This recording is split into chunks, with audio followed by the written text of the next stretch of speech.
Welcome back to the Deep Dive. Great to be here. So if you're joining us, you probably know we try to get beyond the headlines, right? Find that deeper insight. Exactly. We're here to unpack the complex stuff. And today, well, we are looking at a number that almost feels like a typo. It's just huge. $1 trillion potential value. A potential $1 trillion pay package for Elon Musk at Tesla. It sounds, well, revolutionary is maybe putting it mildly. It changes the whole game for corporate finance. It really does. And our mission today really is to get past that headline figure, the shock value. Yeah, got to look deeper. We need to unpack the source material, the arguments. Because this shareholder vote coming up, November 6, 2025, it's not just about compensation. Yeah, it feels much bigger than that. It's being framed, I think rightly so, as this historic referendum on corporate governance, on power, concentration of power. And specifically, whether one leader, one visionary, can basically demand this kind of massive mandate to pull off a huge pivot. A pivot into artificial intelligence, that's the key. The scale is just. It's hard to wrap your head around. We're talking about a deal where the payout is zero unless Tesla hits these incredibly ambitious milestones. Totally contingent. Right. Milestones that are meant to redefine Tesla, moving it from, the EV company we know. To this AI, robotics, and autonomy powerhouse. That's the language they're using. So the question isn't just, is he worth it? That's almost too simple. Right. It's more, is this mechanism, this unprecedented $1 trillion potential mechanism, the right way, maybe the only way, to lock in this particular leader for such a critical, high-stakes transformation? Because the board is essentially saying this isn't really pay for past work. Exactly. They're positioning it as the price of commitment, long-term commitment, and crucially, control. Through the late 2030s, right? Yeah, cementing his influence for the long haul. The argument is basically, without Musk's specific, centralized, high-risk, high-reward focus, this whole AI vision, this multi-trillion-dollar ambition, it just doesn't happen. It falls apart. Okay, let's unpack this. Because you really can't grasp the $1 trillion idea without first understanding the history here. Absolutely not. The ghost of the previous deal, the $56 billion one. Yeah. You have to start there, understand why it failed in court so dramatically. You absolutely have to rewind to 2018. That compensation plan, it was already, completely groundbreaking at the time. Nothing like it before. No. Originally valued up to $56 billion, that alone made it the largest CEO pay package in history when shareholders approved it. And revolutionary because it wasn't salary, right? It was all performance. Entirely performance-based, tied to these massive increases in Tesla's market cap, hitting operational targets, really stretching goals back then. And, let's be fair, it seemed to work, didn't it? Tesla's stock performance afterwards was just meteoric. Absolutely. Over the next few years, the company hit those targets, the stock exploded, and that $56 billion potential turned into a realized fortune for Musk far larger than the initial estimate. Which really cemented his image as this, indispensable leader driving the whole EV revolution globally. It did. But that very success, that huge payout, it contained the seeds of the problem we're seeing now. The controversy. Right, because then came the court case. Exactly. The pivotal moment, the hinge for this whole saga, was January 2024. A Delaware Chancery Court judge invalidated that entire 2018 plan, just threw it out. And the reason wasn't the size of the payout, which is what most people probably focused on. It was the process. That's the critical distinction. The court's ruling was incredibly critical, yes, but it focused squarely on how the deal was approved. The finding was that the board was compromised. Compromise, meaning being too close to Musk, in the court's words. Not independent enough to negotiate properly on behalf of shareholders.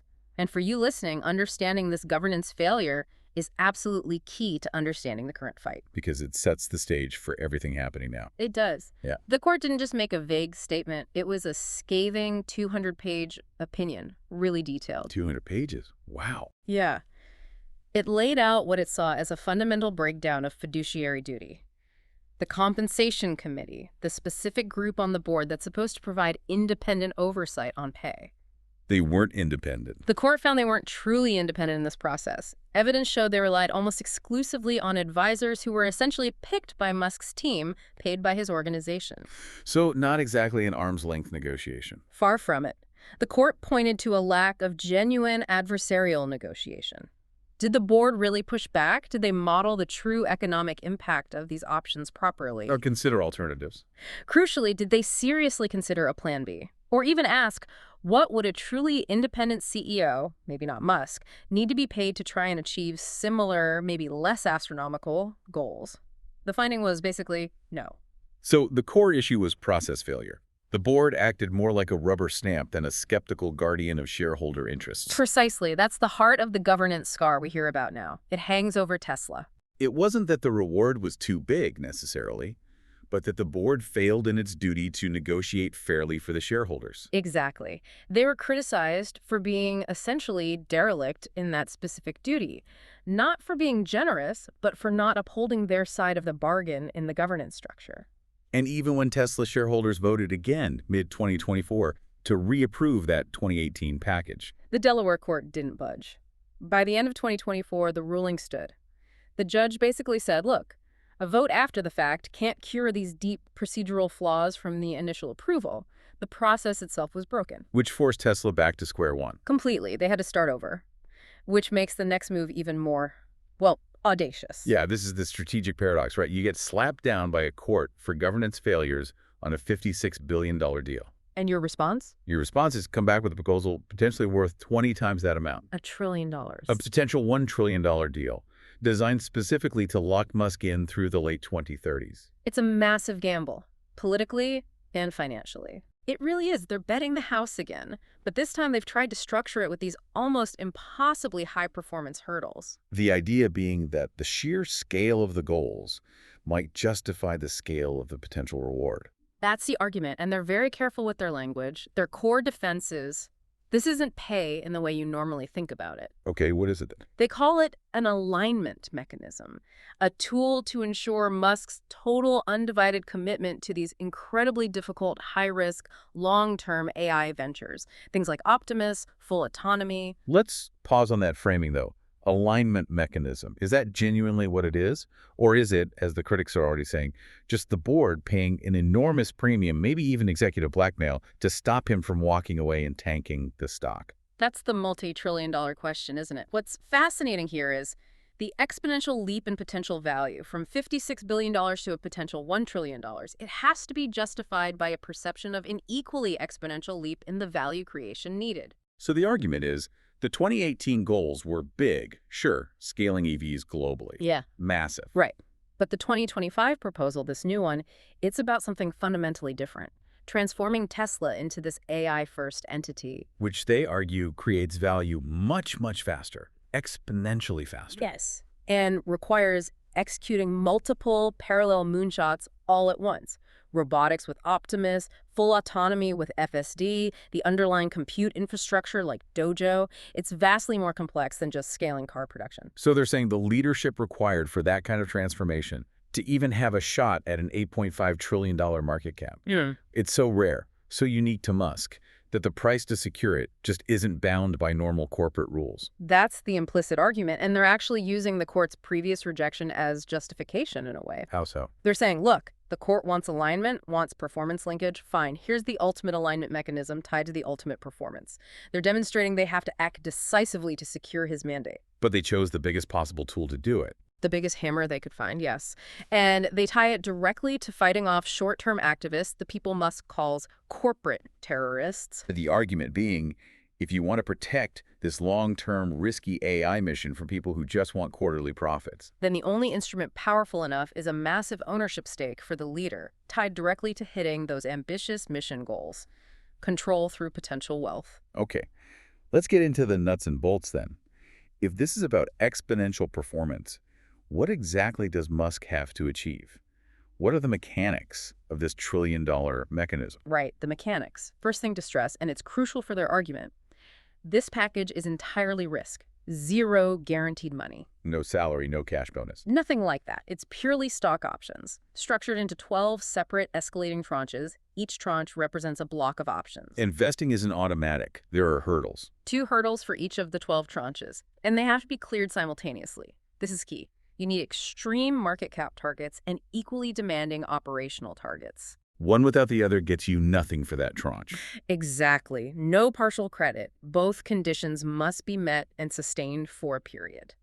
Okay, let's talk market cap first. Context is important here.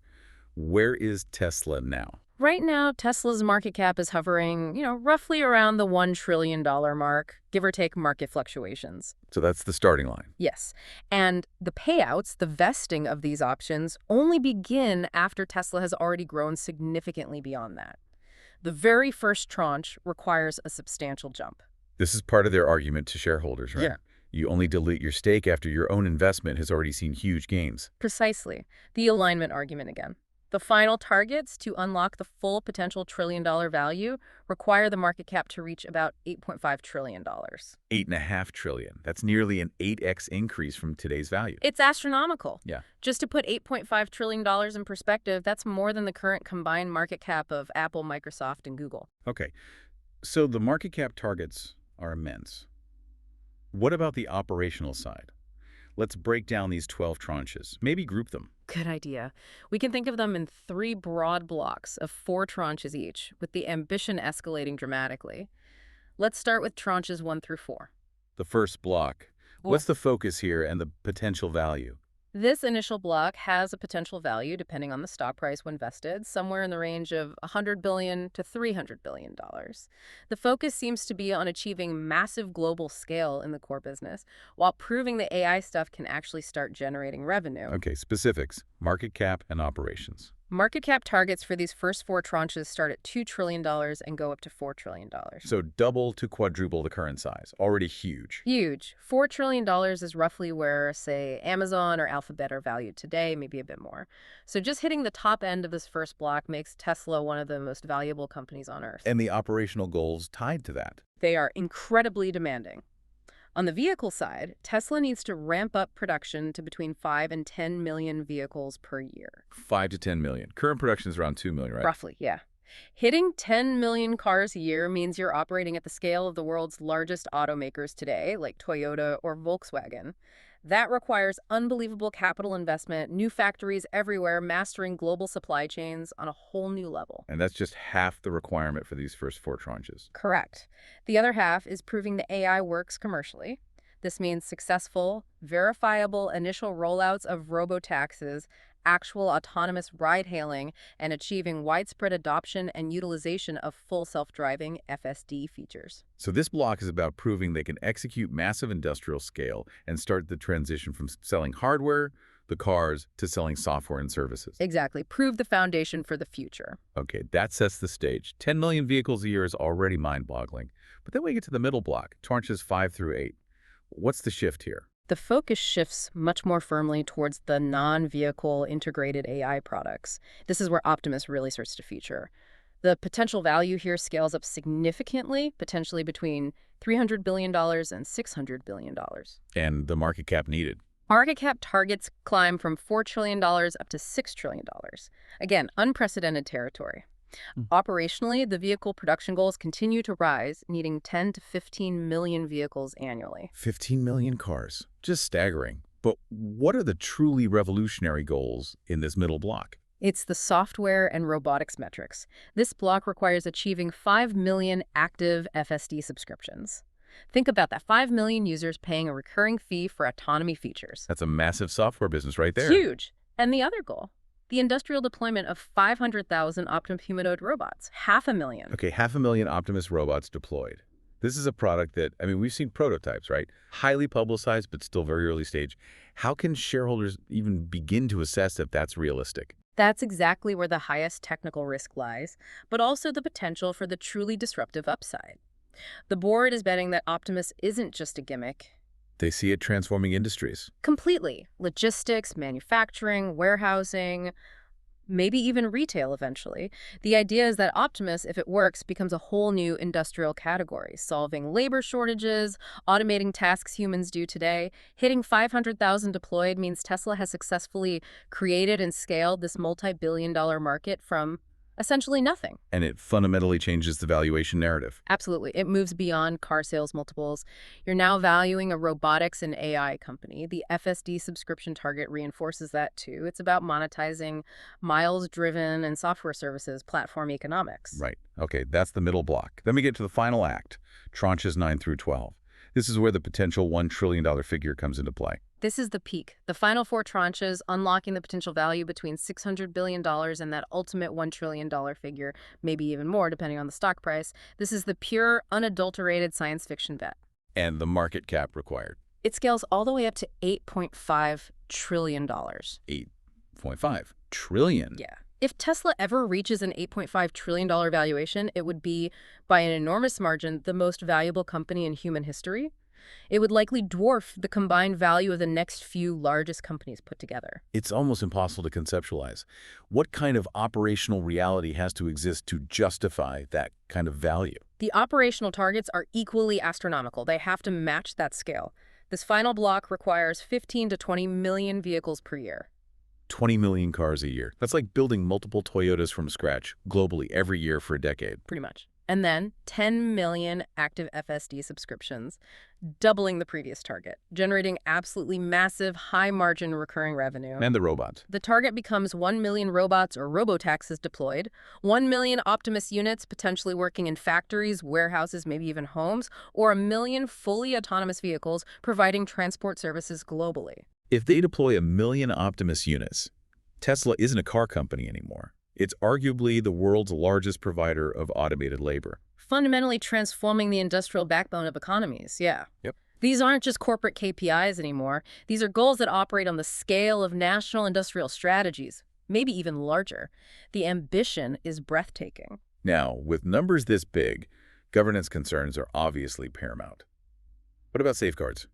There's a lockup period mentioned. Yes, the 7.5-year lockup period is critical, especially for the optics. Once Musk vests options by hitting both market cap and operational targets for a tranche. You can't just sell the shares immediately. No, he's prohibited from selling the underlying shares acquired from exercising those options for 7.5 years after vesting. That forces continued alignment, right? You can't just hit a target, cash out billions, and say, focus only on SpaceX. Exactly. It ensures he remains financially tied to the long-term success and value sustainment of Tesla well after the milestones are initially achieved. He has to keep stewarding the value he helped create, at least financially. Okay, that's an important detail. Now let's tackle this accounting puzzle.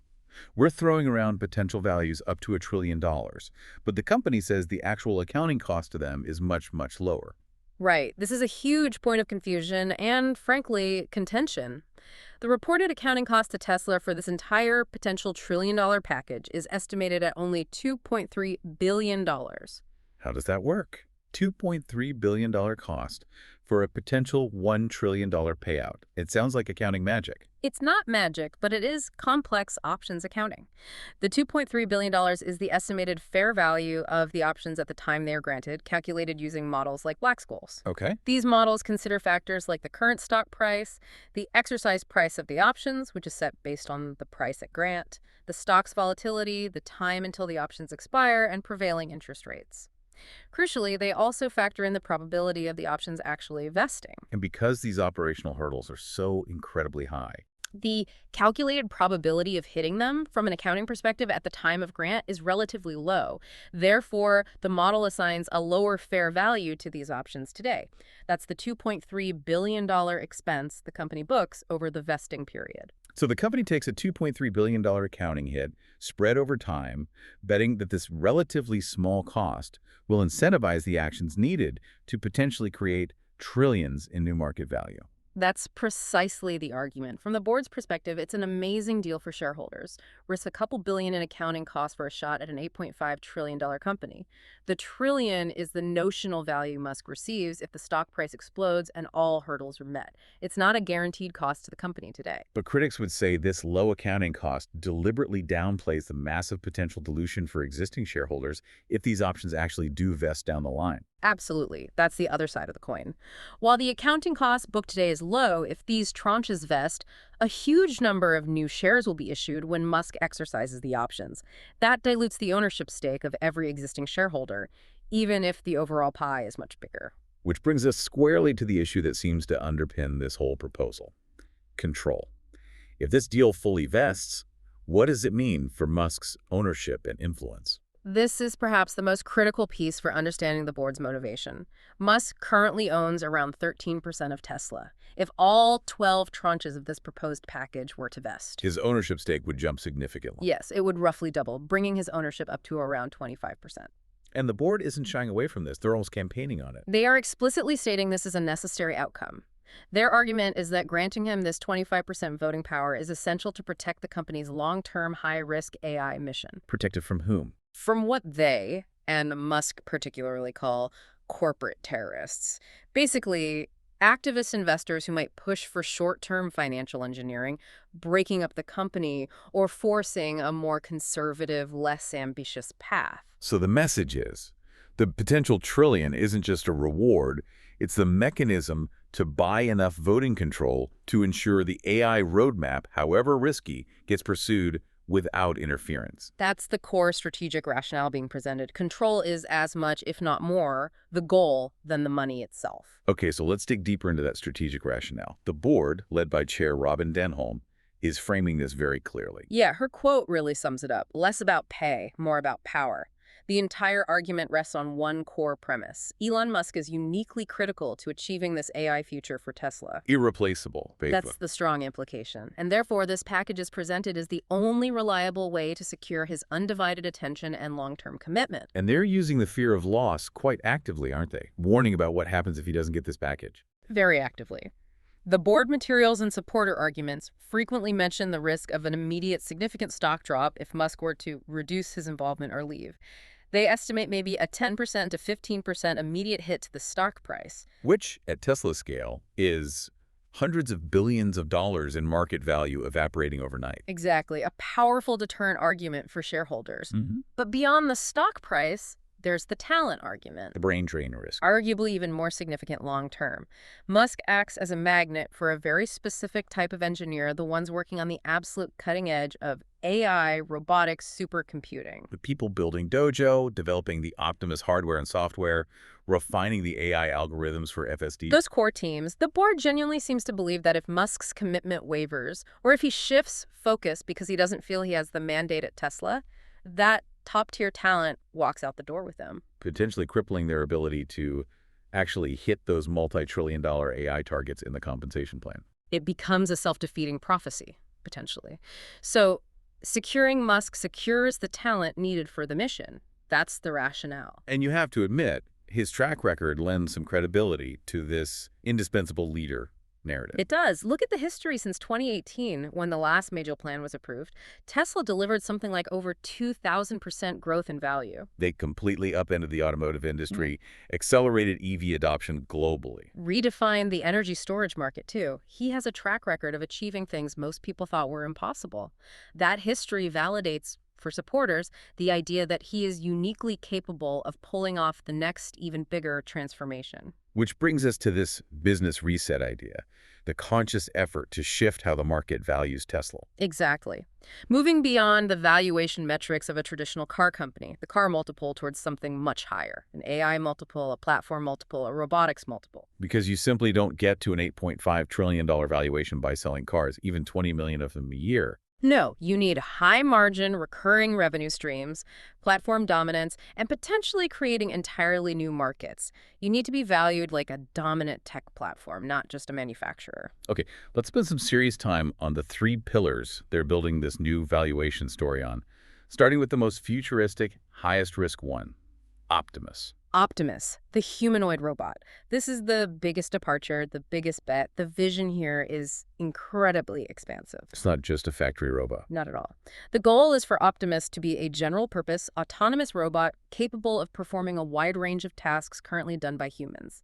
Think logistics, moving boxes in warehouses, complex assembly line tasks in manufacturing, maybe even stocking shelves in retail back rooms eventually. The core idea being that a bipedal robot, trained using the same advanced AI developed for FSD, can adapt to many different environments and tasks. That's the premise. A universal solution to labor shortages and automation needs, potentially deployable across countless industries. It aims to be a foundational new category for enterprise and industrial workflows. And if that vision works, at the scale required by the pay package, hitting that 1 million deployed units target in the final tranches. Then Tesla completely changes its identity. It's no longer primarily a car company. It's a provider of automated labor solutions, arguably the biggest robotics company in the world. Generating revenue, likely through leasing or robots as a service models? Probably. High margin, recurring revenue, incredibly scalable, far more profitable per unit than selling cars. But the risks are immense. What if the AI just isn't good enough for reliable real-world interaction?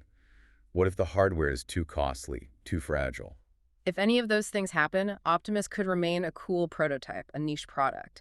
And if Optimus fails to become a major business line, that entire $8.5 trillion valuation story looks incredibly shaky. It's a linchpin. Okay, pillar two, robotaxi plus FSD. This feels a bit closer to their current business, but still represents a massive shift in economics. It's closer, yes, building on the vehicles, but the economic model is totally different. It's the shift from selling a physical product once. To generating ongoing income from that product's use. Exactly. The FSD subscription model is already being pushed hard, trying to get owners to pay monthly or annually for advanced driver assist features. That's step one. Generating recurring software revenue. Right. But the robotaxi network is the much bigger leap. This is Tesla operating its own fleet of fully autonomous vehicles, offering rides, competing with Uber, Lyft, and traditional taxis, transportation as a service, Which creates a completely different margin structure. a software-like margin engine. You're monetizing miles driven, not just the car itself. The operational target in the pay plan, 10 million active FSD subscriptions, gives you a sense of the scale. 10 million users potentially paying, what, $100, $200 a month? Maybe more. The potential revenue stream is enormous. Just that subscription business alone could justify a PE ratio far higher than any traditional automaker, pushing Tesla towards tech company valuation multiples. But the big hurdle here is regulation and safety, isn't it?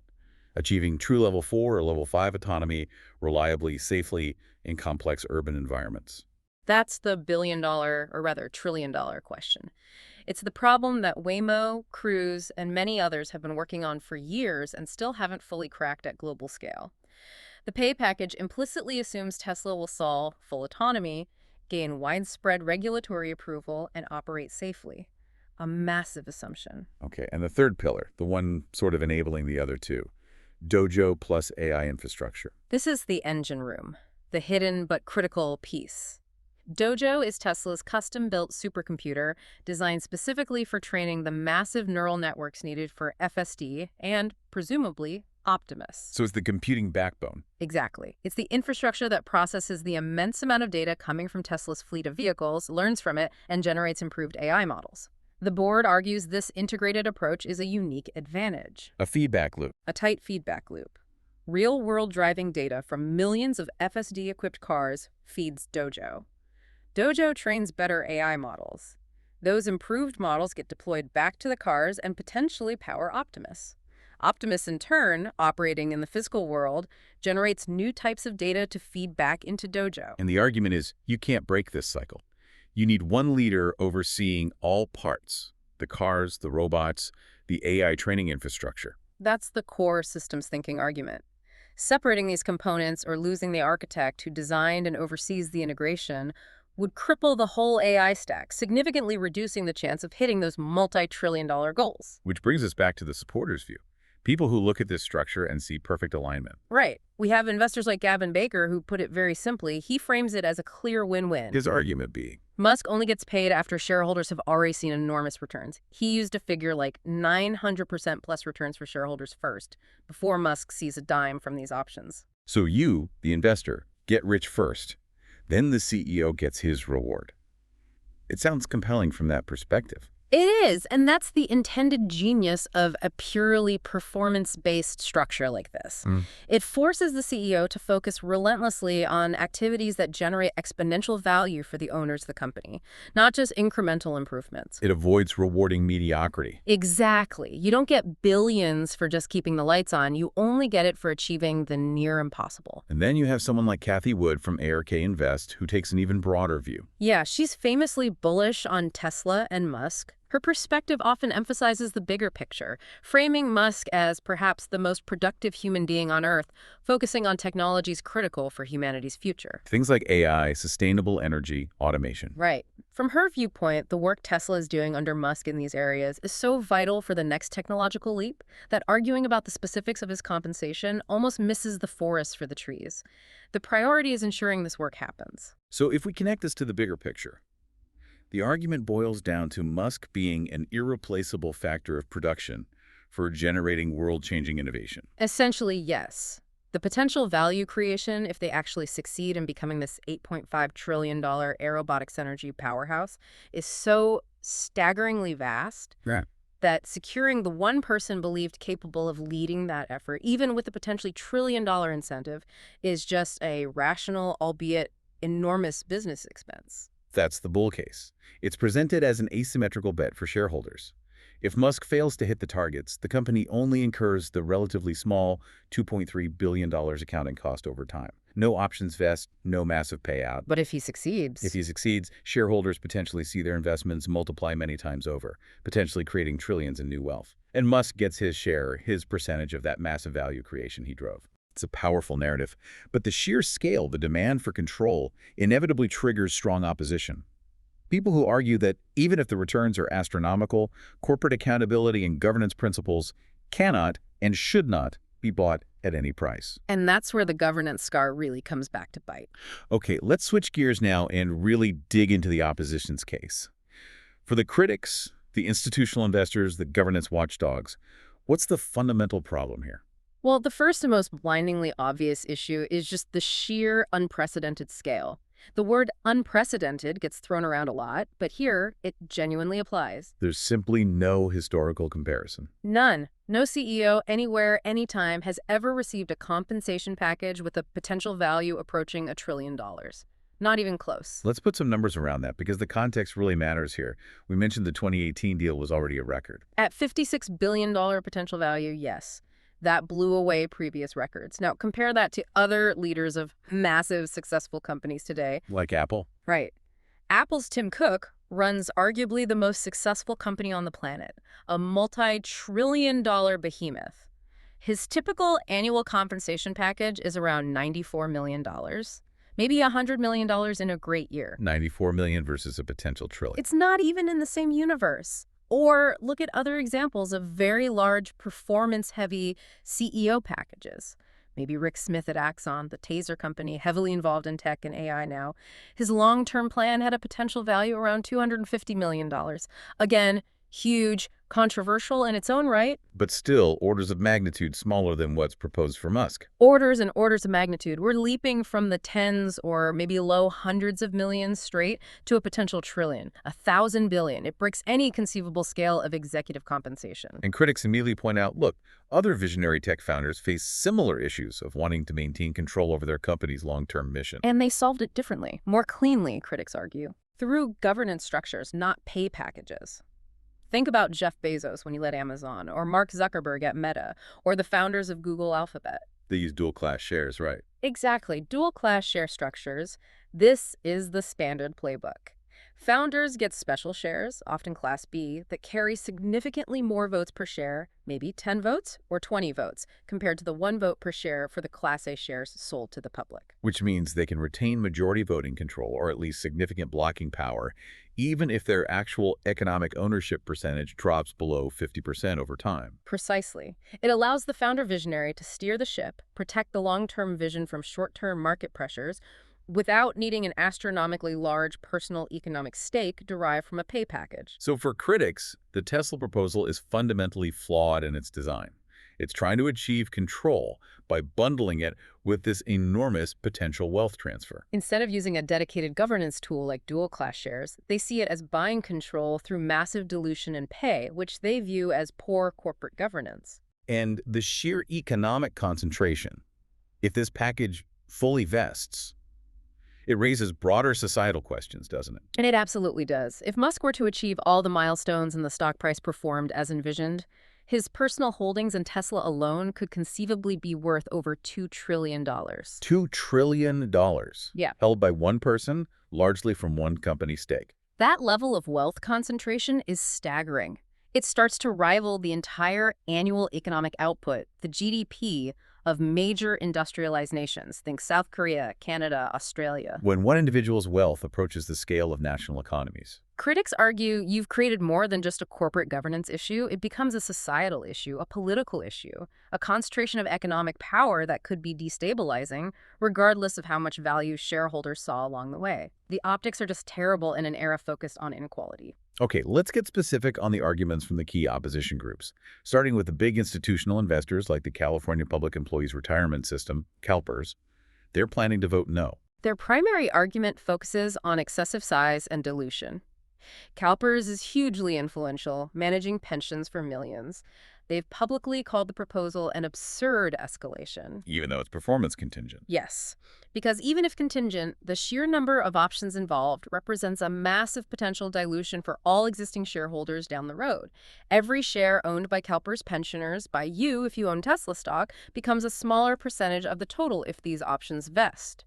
They question if any level of performance can justify that magnitude of value transfer from the collective shareholder base to one individual. Then you have the proxy advisory firms, ISS, Institutional Shareholder Services, and Glass Lewis.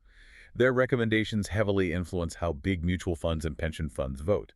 And they are sounding major alarms, primarily about power concentration and the resulting governance risk. Their concern being, They argue that boosting Musk's ownership to 25% effectively neuters the board's independence and eliminates meaningful accountability. Remember the Delaware court's finding? The board struggled with independence when Musk owned 13%. doubling his stake would make it virtually impossible for the board to act as a genuine check on his power. That's the fear. Especially critical when the company is making huge bets in safety-sensitive areas like autonomous driving and humanoid robots. Who provides the independent oversight if the CEO holds such dominant voting power? ISS and Glass Lewis see this as a dangerous erosion of standard governance safeguards. Okay, another major line of criticism focuses not on the money or control, but on practicality. The divided attention argument. This is a very grounded operational concern. Critics point out Elon Musk isn't just the CEO of Tesla, he's also the CEO of SpaceX. He owns and runs X, formerly Twitter. He founded and leads Neuralink. He founded and leads XAI. That's 5 major, complex, demanding companies. Can one person, regardless of how brilliant or hardworking, realistically provide the intense, granular, day-to-day focus required to execute the incredibly complex operational milestones in this Tesla package while also running 4 other major ventures? Especially ventures like SpaceX with its Mars ambitions or XAI directly competing in the AI space. Right. The fear is that achieving 20 million cars a year, deploying 1 million robots, and perfecting level 45 autonomy requires relentless, singular focus. Critics argue his current portfolio simply doesn't allow for that. And the risk is that Tesla, the publicly traded company shareholders are invested in, might get shortchanged if his attention is pulled towards the perhaps more exciting privately held ventures like XAI or SpaceX. That's the concern.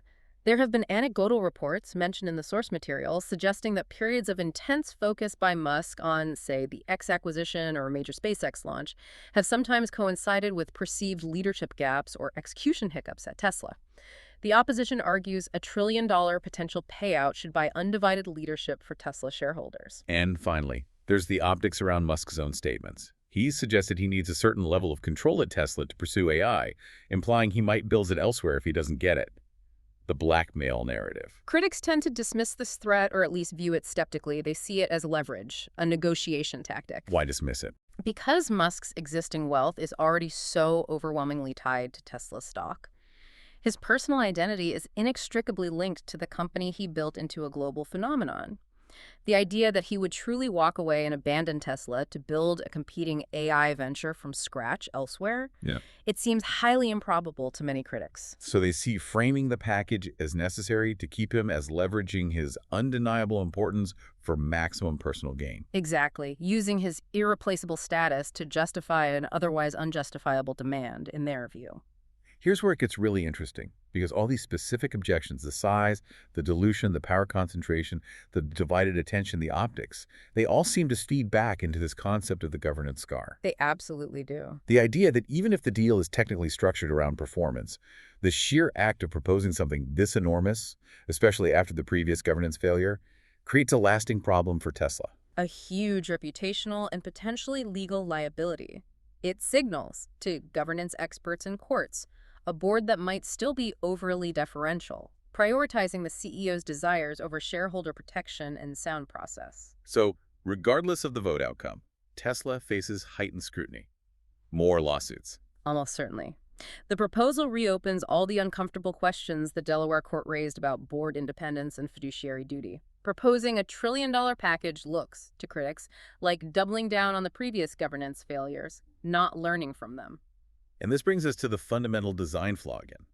Bundling the economic reward with the goal of voting control seems to be the root of the problem. It really is. But Which leads directly to the question, if control is the main objective, why not use instruments actually designed for control instead of this controversial pay package? Okay, so we've established the core problem identified by critics. The board wants to secure Musk's control to execute the AI mission. But they chose to achieve that control using an extremely large pay instrument, the stock options, which creates all this controversy around the trillion-dollar figure. It really does seem to confuse the means with the end. Right. If the primary goal is locking in the leader, ensuring the mission's stability against, say, activist investors wanting to break up the company, why didn't they pursue cleaner governance tools? This is where our deep dive needs to explore the alternatives seriously. What could they have done differently? This is crucial analysis. There are several established corporate governance mechanisms designed specifically to provide founder control without involving these massive pay packages. Let's walk through the main ones suggested in the source material. Starting with the most common one in big tech. Dual-class shares. This is the standard for founder-led tech companies like Meta, Alphabet, and others. Explain how it works again, just briefly. It's simple but effective. The company issues two classes of stock. Class A shares, sold to the public, get 1 vote per share.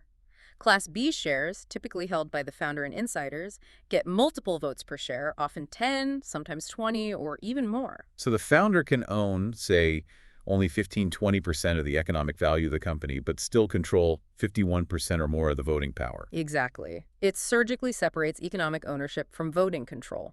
This gives the founder the stability to pursue long-term, potentially risky strategies without constantly worrying about shareholder revolts or hostile takeovers.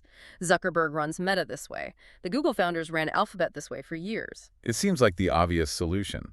So why didn't Tesla propose this? And why do governance experts suggest a modified version might be better now? Well, full perpetual dual-class structures are really disliked by institutional investors and governance advocates today. People like Kelpers argue they permanently disenfranchise regular shareholders. Creating one now at Tesla, which has always been a one-share, one-vote company, would face huge opposition and likely legal challenges. So a permanent dual-class structure is probably off the table. Yes. What's the nuanced alternative? The cleaner path, often proposed by governance experts in situations like this, is a time-limited supervoting class with a built-in sunset provision. Okay, how would that work? Musk could be granted a block of Class B shares, maybe with 10.1 voting rights, specifically to give him, say, 30–40% voting power for a defined period. But, and this is key, those super voting rights would automatically expire after a set time, perhaps 10 or 12 years, coinciding with the time frame of the AI mission. Or maybe expire upon hitting certain major milestones, like the $8.5 trillion valuation or the 1 million robot deployment. Exactly, or a combination. The beauty of this is it provides the necessary control for the high-risk execution phase. But it contractually pre-commits Tesla to eventually returning to a more democratic one-share, one-vote structure once the mission is achieved or the time limit is up. It separates the control mechanism from the exponential wealth transfer of the options package. It's arguably the least economically controversial way to grant temporary control. But, as mentioned, the legal hurdles and political pushback of introducing any dual-class structure now are significant. The board likely saw the options package, despite its size, as legally easier path, perhaps ironically. Okay, what about an even more targeted approach? Something less about broad control and more about protecting the specific AI vision. The mission charter or golden share light idea. This is a really interesting, highly surgical concept. It doesn't grant broad voting control over everything. Instead, it gives the founder, or perhaps a dedicated trust, a single special share, sometimes called a golden share. And this share doesn't carry extra votes in general elections. No. Its power lies in specific, narrowly defined veto rights over truly mission-critical decisions. For instance, this golden share could give Musk the power to veto any attempt to sell off or divest the core AI and robotics intellectual property, like the Optimus algorithms or the Dojo hardware designs. Or it could allow him to block a merger or acquisition that would clearly dismantle the long-term integrated AI roadmap, perhaps by splitting off the energy business prematurely. So it acts like a structural firewall. protecting the core AI mission from being broken up or abandoned due to short-term pressures. Precisely.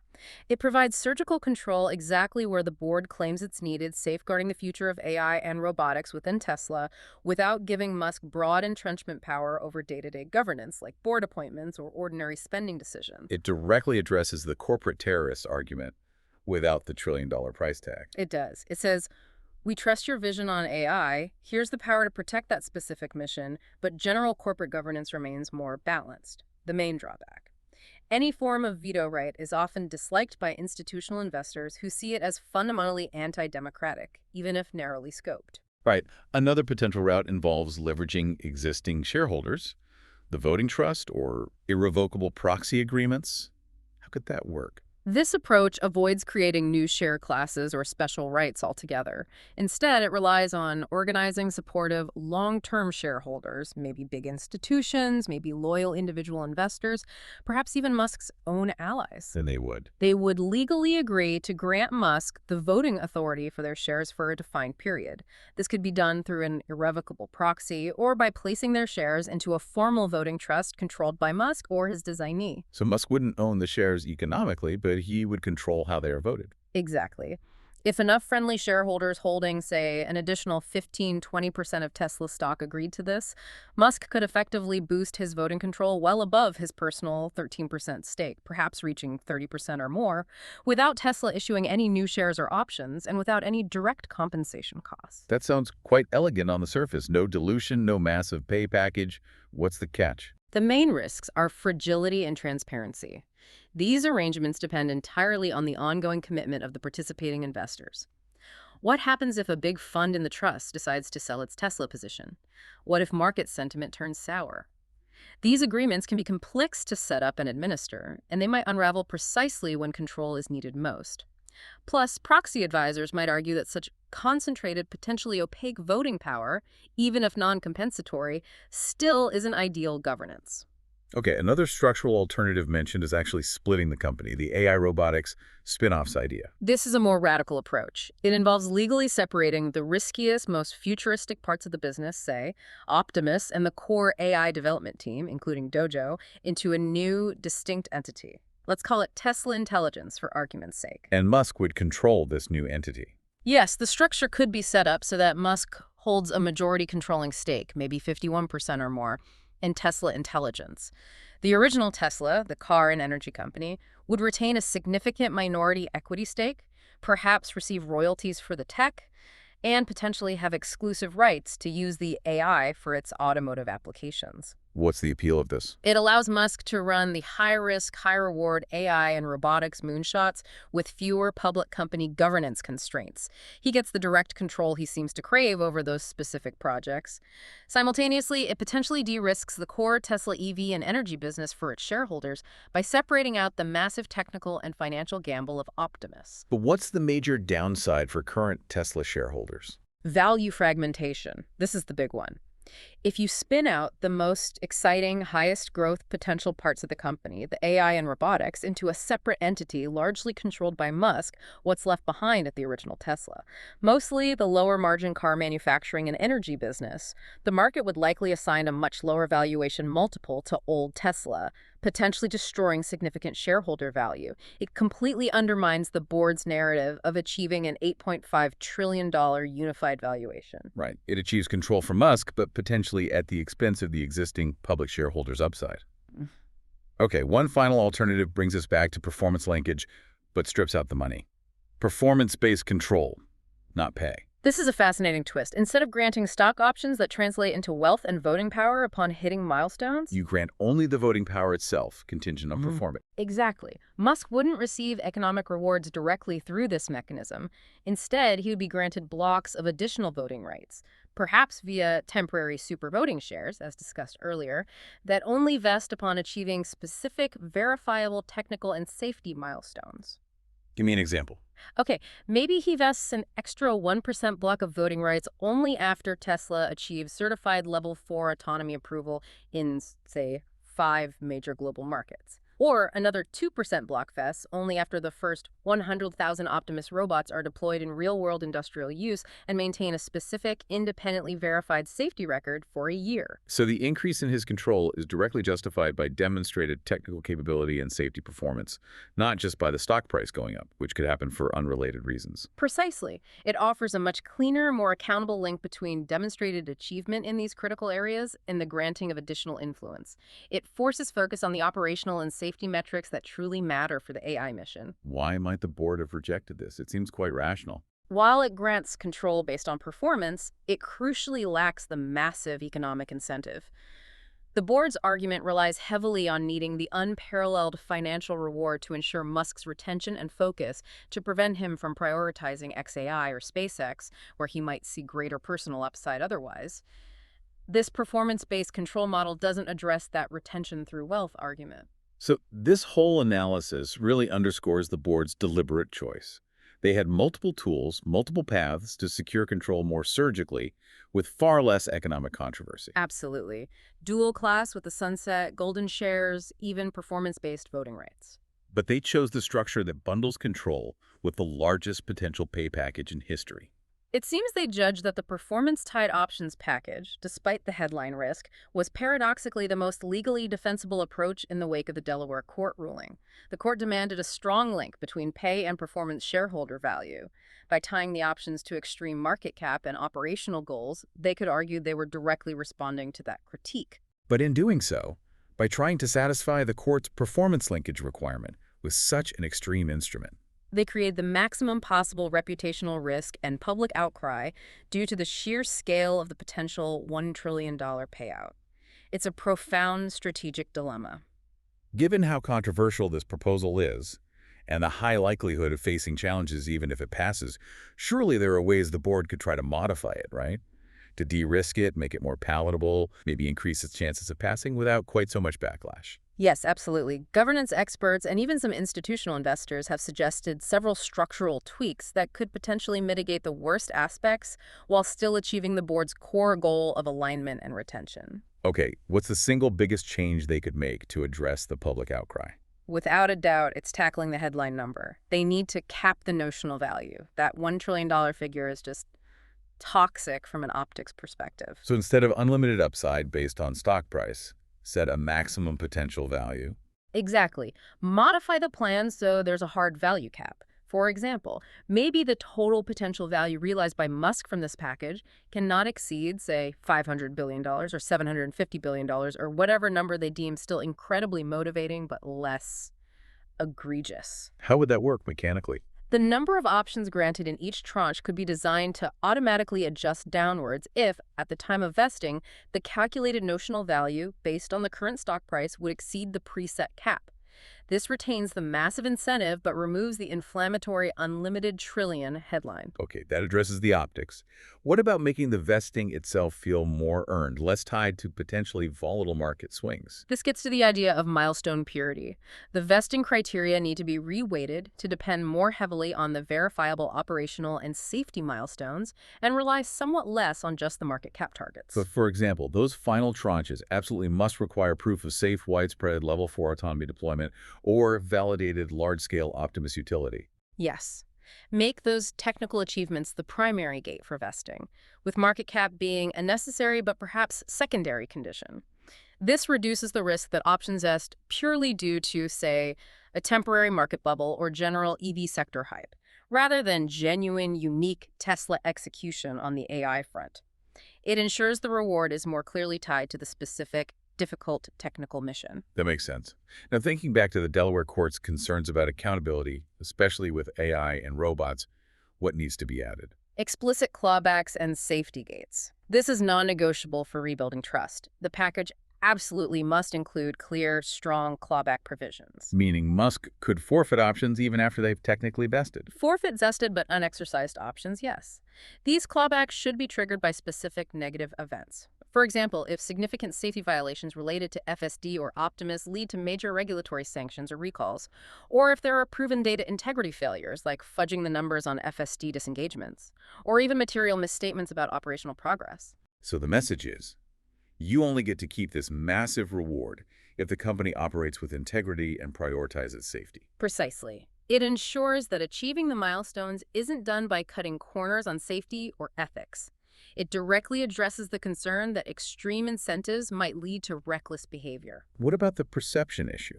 This looks like one person getting potentially richer while employees face pressures. How can they address that? Through employee parity optics, this is about managing the internal and external perception. It would be strategically wise for the board to announce this CEO package in conjunction with a significant broad-based stock option refresh for the wider Tesla employee base, especially engineers and factory workers. So frame it as shared success. If the company hits these goals, everyone benefits significantly, not just the CEO. Exactly. It helps boost internal morale, potentially aids retention of key non-executive talent, and crucially, it softens the public narrative of extreme inequality. It reframes the mission as a collective effort deserving collective reward, albeit at different scales. And finally, communication. The rollout of the 2018 deal was criticized for being unclear. How do they avoid that this time? Disclosure discipline. This is fundamental. The proxy materials sent to shareholders need to be crystal clear, using plain English, not just legalese and complex financial models. They absolutely need a simple, what this costs versus when it pays table.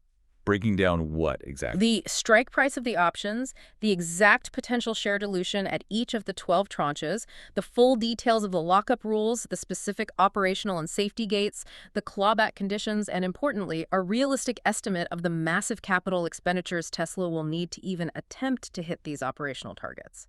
Give shareholders the tool to do their own risk assessment. Don't just rely on the board's narrative and the headline potential. Okay, these modifications seem like they could genuinely improve the proposal's governance standing. Now, let's game out the vote itself, November 6th. What are the likely scenarios and their consequences? Broadly, I think we can look at three main paths. Scenario A, the package passes, unmodified, as it is currently proposed. What happens then? Short term, you'd probably see a relief rally in Tesla stock. The immediate uncertainty about Musk's commitment is removed. But the victory would likely be short-lived from a governance perspective. Why? Because governance campaigns would intensify immediately. Major institutional investors who voted against it would likely double down on activism, demanding board changes, maybe pushing for independent oversight committees, and shareholder lawsuits challenging the approval process, citing the Delaware precedent, would be almost guaranteed, potentially leading to another long, distracting court battle. And the execution risk remains huge. Dominates everything. If Tesla then fails to make significant, demonstrable progress on Optimus and robotaxis within the next few years, the optics of this package having passed become incredibly toxic, even if no options have actually vested yet. The company would be stuck with this massive governance overhang and a CEO whose immense potential reward looks increasingly undeserved based on actual results. Okay, that's scenario A. What about the opposite, scenario B? The package fails. Shareholders reject it again. This triggers immediate market reaction. You'd almost certainly see that sharp short-term stock drop the board warned about 10%, 15%, maybe more as leadership uncertainty floods back in. The shareholder revolt narrative would take hold. And the board's immediate priority would be? Damage control and talent retention. They'd have to scramble to reassure investors and, crucially, key employees that Musk isn't walking away. And you'd expect an immediate pivot towards designing a control-centric alternative. Like the ones we just discussed. Exactly. Having failed to get the pay package through, they'd likely be forced to quickly propose a non-compensatory control mechanism, maybe the time-limited dual-class structure or the mission charter, something to secure Musk's mandate that focuses purely on voting power, not economic transfer. The crisis might finally force Tesla to adopt governance tools more common at other founder-led tech giants. So failure could ironically lead to a potentially cleaner governance solution for control after some market turmoil. Now, what about the middle ground? Scenario C, modified and passes. This is arguably the most constructive, value-creating path long-term, though it requires negotiation and compromise. In this scenario, the board listens to the criticism, incorporates several of the mitigation measures we discussed. Like a value cap, the stronger milestones, the clawbacks, the employee options. Right. They put forward a revised package that still offers a massive incentive, but addresses the key governance flaws. And that modified package gets approved by shareholders. What's the outcome then? The narrative potentially flips. Instead of being seen purely as greed or board failure, Tesla could frame it as precision governance for an AI relaunch. They can argue they listened, they adapted, and they found a balanced way to secure leadership while enhancing accountability. This outcome would likely provide the most stable foundation for pursuing the high-risk AI strategy, minimizing both the governance lawsuits and the leadership flight risk. So when you boil it all down, what is the absolute heart of this debate? The core conflict. It really comes down to a fundamental clash of philosophies. On one side, supporters see this as a necessary, even brilliant mechanism, a moonshot premium required to retain and motivate the unique, visionary leader capable of generating potentially unprecedented value in revolutionary fields like AI and robotics. For them, it's about betting on the jockey, not just the horse. And on the other side. Skeptics argue that foundational principles of corporate governance, board independence, shareholder rights, accountability, reasonable compensation cannot be sacrificed, no matter how exceptional the leader or how grand the vision. They believe control should not be bought with pay, especially at this scale, and particularly not in safety-critical domains where independent oversight is paramount. Public trust and corporate responsibility matter as much as innovation. It really forces a decision about what we prioritize. The singular genius who demands total control to achieve the impossible, or the established structures designed to ensure accountability and protect collective interests. #tag outro. Ultimately, this vote on November 6, 2025, it's more than just about Tesla's next decade. It feels like a historic referendum on the very nature of corporate leadership and governance in the age of AI. Yeah, it really poses the question, can Tesla, under this framework, successfully navigate this incredibly ambitious transition? Can it become the world's first truly integrated AI, energy, and robotics platform, hitting that $8 trillion dream? Or does the internal turmoil, the governance backlash, or the sheer difficulty of the task cause it to falter? Does it potentially push Musk himself to shift his primary focus towards his private ventures, like XAI or SpaceX, where he faces fewer constraints? The stakes feel enormous. And it forces all of us, really, to think about how society should balance these competing values. How do we weigh radical innovation and visionary leadership against the crucial need for accountability and responsible governance, especially when the potential rewards and risks are measured in trillions? Do you give the proven risk taker the almost limitless resources and power they claim is necessary for the mission? Or do you adhere to the democratic, decentralized principles of corporate governance, even if it means potentially slowing down or limiting the scope of that ambition? The source material we've unpacked today makes it pretty clear, doesn't it? This proposal isn't just asking for an unprecedented amount of money. No, it's explicitly asking for the power, the control, to steer the future direction of artificial intelligence, robotics, and potentially, as Musk himself might frame it, the trajectory of human civilization. It's that immense scale of ambition tied to personal control that makes this vote truly unique in economic history. Which leaves us with a final provocative thought for you, the listener, to mull over. We spent some time exploring those alternative governance mechanisms the dual class shares with a sunset clause, the mission charter with its surgical veto rights, the performance-based control tied purely to technical achievements. Which of those, if any, do you think could have provided the necessary stability for Tesla's AI mission while also better protecting corporate accountability? And perhaps the deeper question, is it even truly possible at the end of the day to fully separate the demand for immense economic reward from the desire for voting control, especially in a company so deeply intertwined with a single charismatic visionary leader like Elon Musk? The outcome of that November 6th vote, whichever way it goes, will certainly reveal a lot about where modern corporate governance stands today, especially as we grapple with the implications of trillion-dollar companies and world-changing technologies. Thank you for joining us for this deep dive. We'll see you next time.